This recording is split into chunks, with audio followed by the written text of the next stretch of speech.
Hari ini kita lanjut ke materi tambahan 6 yang berkaitan mengenai analisis leverage. Leverage itu merujuk pada penggunaan aset perusahaan dan juga penggunaan sumber dana lain. Ini bisa mengarah ke saham, bisa mengarah ke obligasi, dan juga bisa mengarah ke saham preference yang dilakukan oleh perusahaan. Dan masing-masing dari penggunaan aset dan juga sumber dana tersebut memiliki biaya dan beban tetap yang harus ditanggung oleh perusahaan.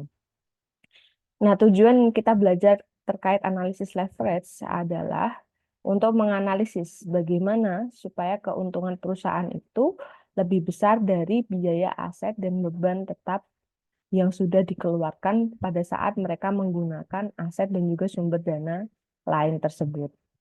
Nah, basically rekan-rekan ini secara ringkas di bab ini diminta untuk menghitung 3 leverage. Yang pertama adalah menghitung leverage operasi atau degree of operational leverage atau selanjutnya kita panggil dengan DOL. Kemudian menghitung leverage finansial atau degree of financial leverage atau selanjutnya kita sebut dengan DFL. Dan yang terakhir menghitung leverage kombinasi atau degree of combined leverage atau selanjutnya kita sebut dengan DCL gitu ya.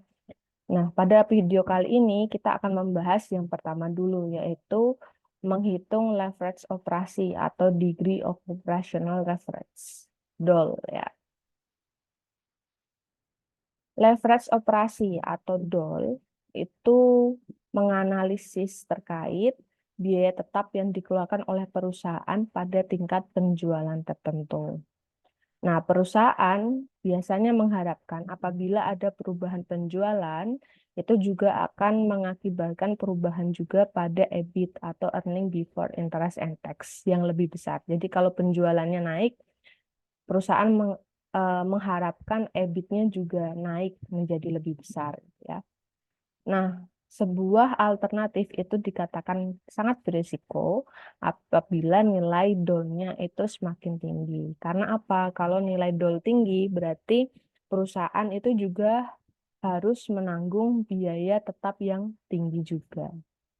Maka nanti ketika kita membandingkan 3 atau 2 alternatif, kita melihat DOL mana yang paling tinggi. Maka DOL itu yang paling beresiko. Yang dipilih berarti DOL yang paling rendah gitu ya.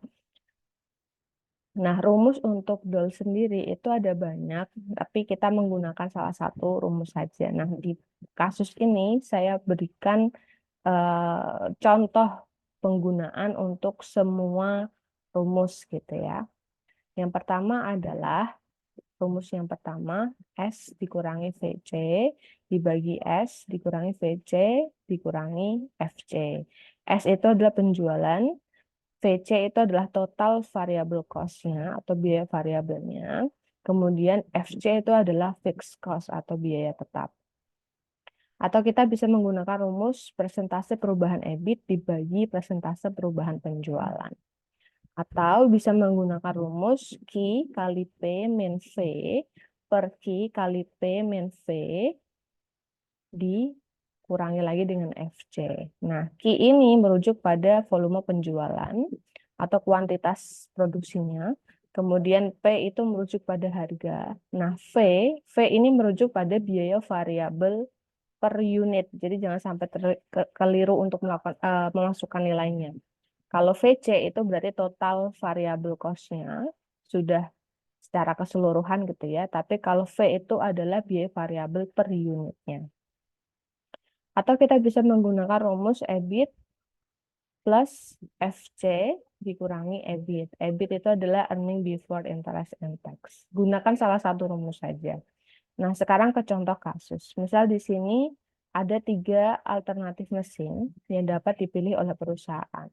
Data masing-masing mesin dijelaskan sebagai berikut. Jadi di sini ada perhitungan laba rugi operasional, ada keterangan penjualannya, biaya variabelnya, margin kontribusinya, biaya tetapnya, kemudian EBIT, ada harga per unitnya, dan ada volume penjualan. Ada informasi yang kita butuhkan untuk bisa menghitung DOL. Nah, yang ditanya adalah coba hitung DOL setiap alternatif, berarti DOL untuk setiap mesin A, mesin B, dan mesin C.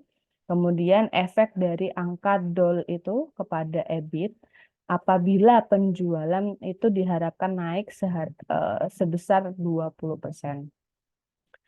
Jadi kita hitung dulu, langkah pertamanya kita hitung DOL-nya untuk masing-masing mesin, kemudian bagaimana efek DOL dari masing-masing mesin itu terhadap perubahan EBIT.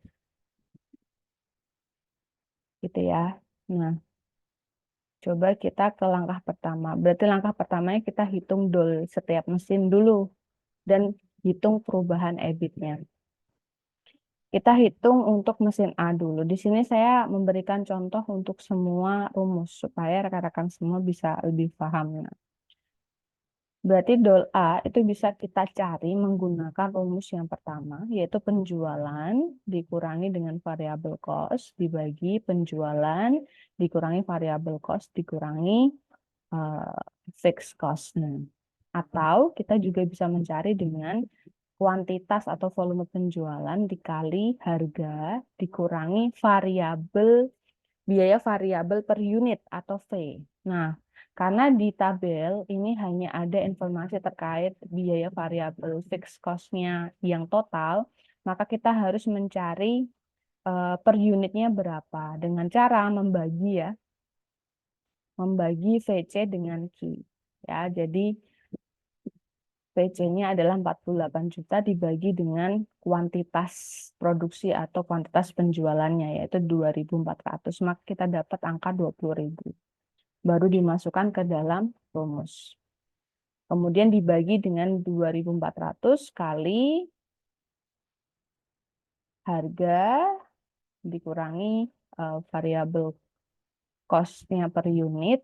Kemudian dikurangi dengan fixed cost 98 juta. Atau kita juga bisa mencari menggunakan rumus EBIT-nya 94 juta ditambah dengan fixed cost 98 juta dibagi dengan EBIT lagi 94 juta. Maka semua rumus ini akan menghasilkan angka yang sama, yaitu 2,04. Nah, setelah mendapatkan nilai DOL-nya, maka kita artikan. Dengan DOL 2,04, maka apabila terjadi perubahan 1% pada penjualan, maka EBIT juga akan berubah sebesar 2,04 kali pada arah yang sama. Baik itu meningkat maupun menurun. Maksudnya gimana? Kalau penjualannya naik 1%, maka EBIT-nya akan ikut naik 2,04 kali. Tapi kalau penjualan turun 1%, maka EBIT juga akan ikut turun sebesar 2,04 kali. Nah, setelah kita hitung nilai DOL dan juga kita artikan, baru kita melihat bagaimana perubahannya pada EBIT apabila penjualannya naik 20%. Tadi soalnya kan seperti itu ya. Maka kita bisa mencari dulu persentase kenaikannya.